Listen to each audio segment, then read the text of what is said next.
कौन है ये लोग? कहां से आते हैं ये? Hi everyone, this is me Pritam.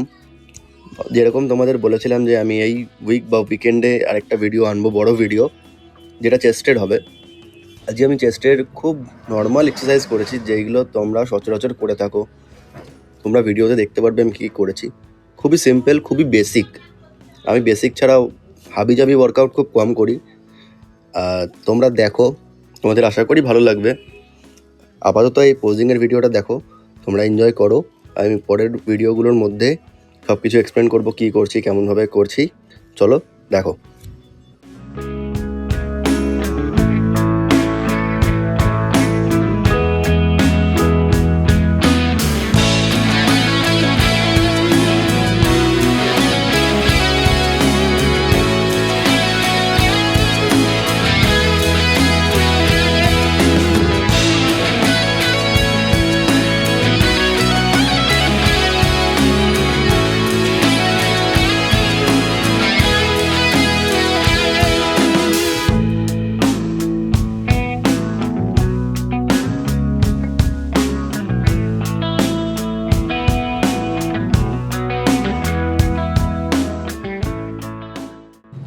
আগেই বলে দিই, এটা কিন্তু কোনো প্রমোশনাল ভিডিও নয়, কোনো প্রমোশন নয়, কোনো ব্র্যান্ডের বা কোনো প্রি ওয়ার্কআউট ব্র্যান্ডের প্রমোশনাল ভিডিও নয়।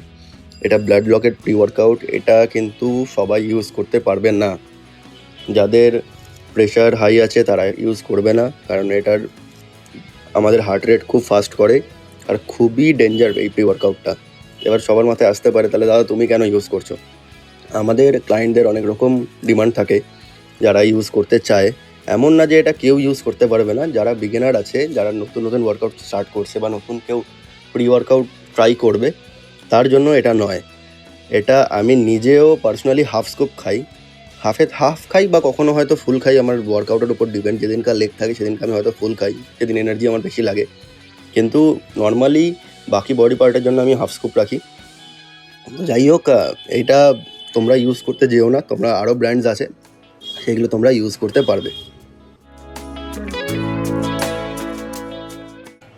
ফার্স্ট এক্সারসাইজ হচ্ছে ইনক্লাইন ডাম্বেল প্রেস। তোমরা অনেকেই চেস্টের দিন ইনক্লাইন ডাম্বেল প্রেস দিয়ে শুরু করে থাকো। এটা হচ্ছে আমার লাস্ট সেট, যেখানে আমি 40 কেজি দিয়ে 10টা থেকে 11টা রিপিটেশন মেরেছি। আমরা সকলেই চাই যে আমরা একটু হেভি লিফট করব, বা লোকে দেখবে, লোকে একটু মানে ভাববে যে আমাদের গায়ে কত জোর, যে আমরা এত ওয়েট তুলছি। এটা মাথা থেকে বের করে দাও যদি তুমি বডি বানাতে চাও। এখনই বের করে দাও মাথা থেকে। কারণ হচ্ছে তুমি যতক্ষণ, তুমি যদি 5 কেজিও নাও, তোমাকে 5 কেজিটা কিন্তু তোমার কন্ট্রোলে রাখতে হবে। এমন নয় যে তুমি ডাম্বেলটাকে তুলে দিলে কোনো রকমভাবে জোর লাগিয়ে বেঁকে তেড়ে লোক দেখানোর জন্য, সেটা করলে কিন্তু হবে না। তোমাকে ডাম্বেলটাকে কন্ট্রোল করতে হবে। মাসেলের ওপর তুমি যে মাসেলটা টার্গেট করছো, সেই মাসেলে যেন টেনশনটা কন্টিনিউয়াস থাকে। যখন মাসেল স্ট্রেচ হচ্ছে তখনও যেন থাকে, যখন স্কুইজ করছো তখনও যেন থাকে।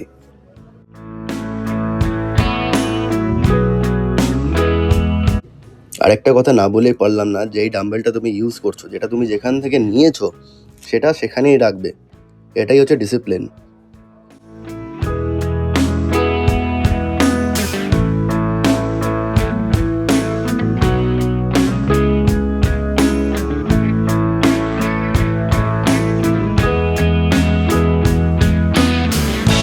নেক্সট এক্সারসাইজ চালু করার আগে একটু পোজিং করে নিলাম, তারপর শুরু করলাম butterfly. Butterfly one of the best exercise for your chest. আমরা নর্মালি ডাম্বেল ফ্লাইজ করে থাকি, বা অনেকে হয়তো তোমরা আমার সঙ্গে অ্যাগ্রি করবে না, যে ডাম্বেল ফ্লাইজের থেকে কিন্তু আমার বাটারফ্লাইয়ে বেশি ভালো ফিল আসে চেস্টে।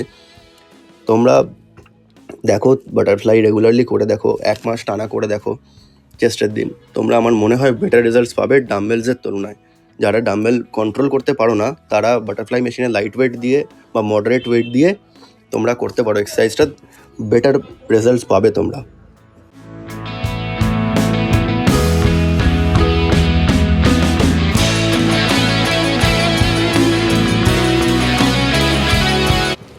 তারপরের এক্সারসাইজ করলাম আমি হচ্ছে ফ্ল্যাট বেঞ্চ প্রেস। তোমরা অনেকেই ফ্ল্যাট বেঞ্চ প্রেস করে থাকো, বা ফ্ল্যাট ডাম্বেল প্রেসও তোমরা করতে পারো। দুটোই চেস্টের জন্য খুব ভালো এক্সারসাইজ। ফার্স্ট সেট করলাম আমি 20 কেজি দিয়ে।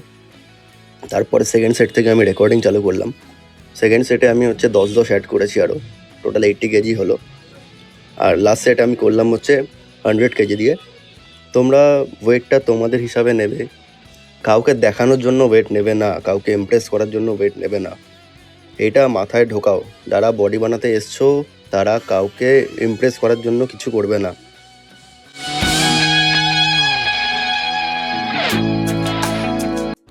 সেট কমপ্লিটের পর ওয়েট রিঅ্যাক্ট মাস্ট। ডিসিপ্লিন যদি তোমার মধ্যে থাকে, বডি হতে বাধ্য।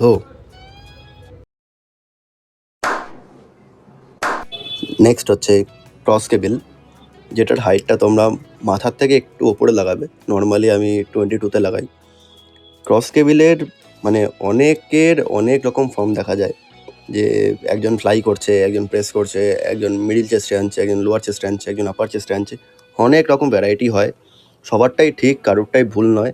কাউকে আমরা ভুল বলতে পারি না যে তুমি ভুল করছো বা ভুল শেখাচ্ছ।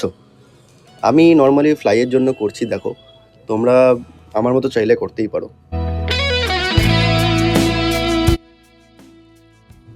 নেক্সট হচ্ছে ডিক্লাইন ডাম্বেল প্রেস।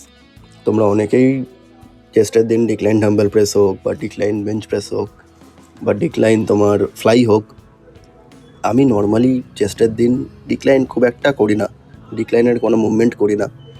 যারা প্যারালাল বার করছো বা করো বা আমার কথা শুনে করবে, তাদের আর লোয়ার চেস্টের জন্য কোনো এক্সারসাইজ না করলেও চলবে। ডেলি 100টা করে প্যারালাল বার মারলে তোমার ওভারঅল চেস্টের গ্রোথ যা হবে না, মানে তুমি এক মাসে নিজে ভাববে যে এটা কী থেকে কী হয়ে গেল।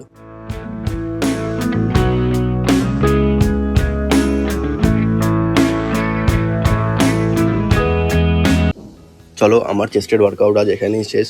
আশা করি তোমরা আমার ভিডিও এনজয় করেছো। নেক্সট ভিডিও আমি হয় ব্যাক বা আমার লেগসের ওপরে আনবো সামনের উইকে। এখন আমার বডি কিছু মাস এরকম বাল্কি থাকবে, তারপরে আমি কাটিং করব। চলো নেক্সট ভিডিওতে আবার কথা হবে। Bye bye.